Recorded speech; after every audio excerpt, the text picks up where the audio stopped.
Chapter 29.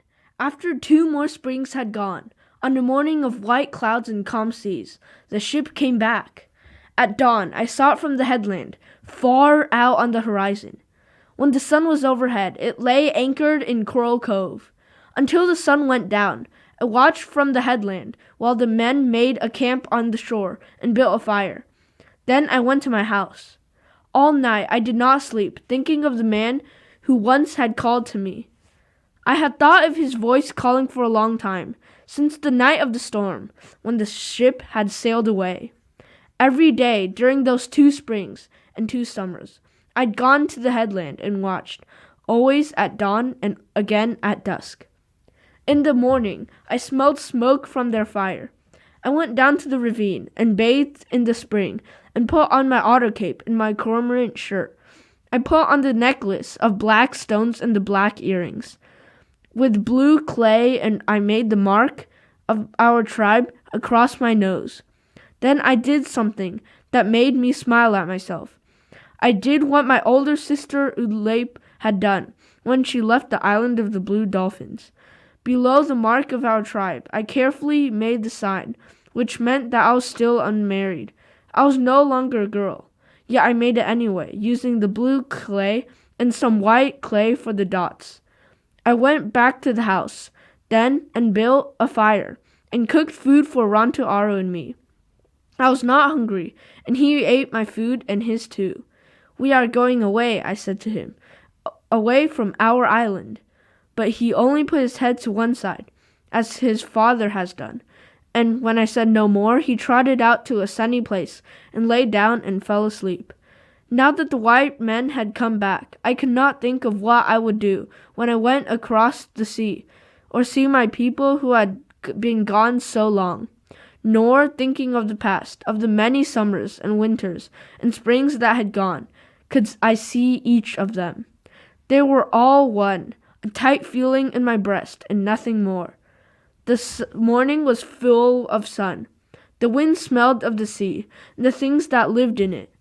I saw the men long before they saw the house on the headland, far off on the dunes to the south. There were 3 of them, 2 tall men and one who was short and wore a long gray robe. They left the dunes and came along the cliff.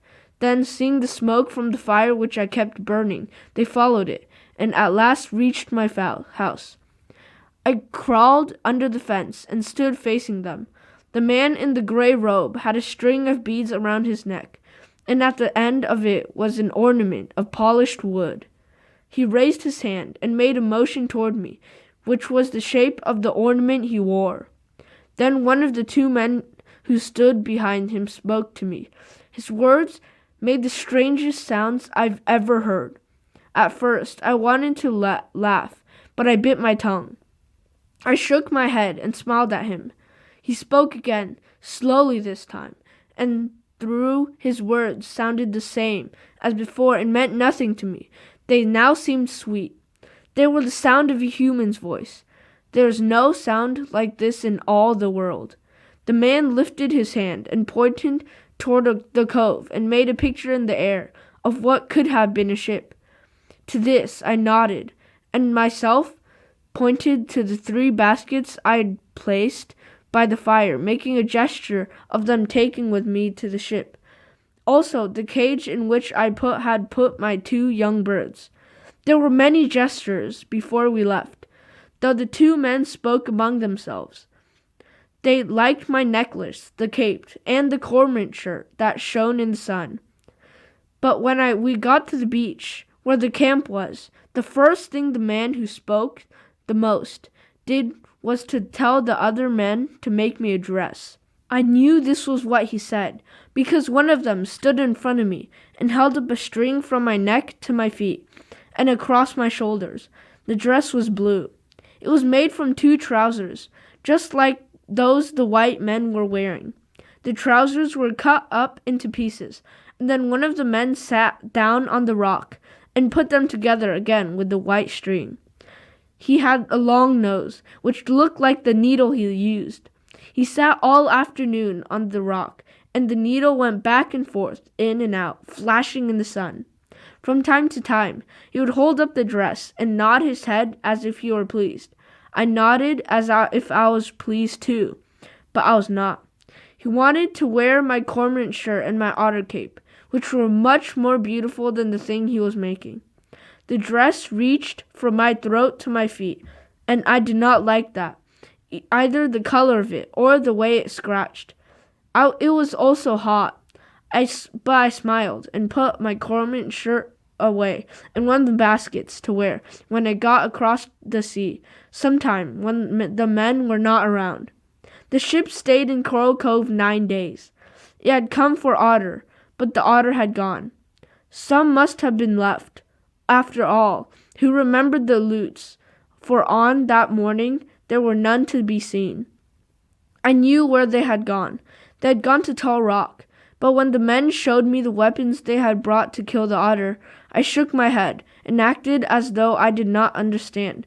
They pointed to my otter cape, but I still shook my head. I asked them then about the ship that they'd taken people away many years ago, but the signs of the ship and pointing to the east, but they did not understand. Not until I came to Mission Santa Barbara and met Father Gonzalez, and did I learn from him that this ship had sunk in a great storm soon after it reached his country, and that on the whole ocean thereabouts was no other. For this reason the white men had not come back for me.